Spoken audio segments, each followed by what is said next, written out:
Hello guys, in today's video I'm going to show you how to fix Roblox assets not loading easy and quick.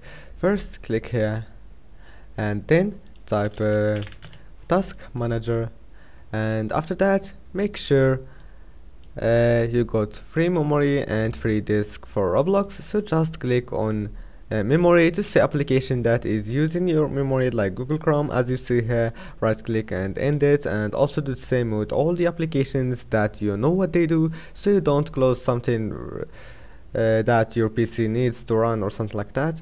And so just keep closing like wallpaper engine, Steam, and applications that you don't need while playing, and then do the same with the disk if it's need to, and also with CPU, and that's it.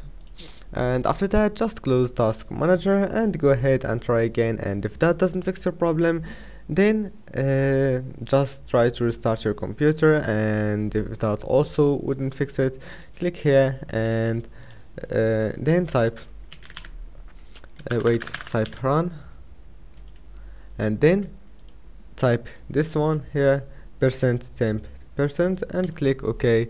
After that just clear all these cache folders, right click and delete it, and after that go ahead and try again, and if that doesn't fix your problem, then you have to reinstall Roblox. Go to apps and features, type here Roblox, and then uninstall it. After that just click here and go to run again, and now you have to type app data, enter, go to local and delete this one, Roblox, right click on it and delete it. I hope that can help you. See you in the next video.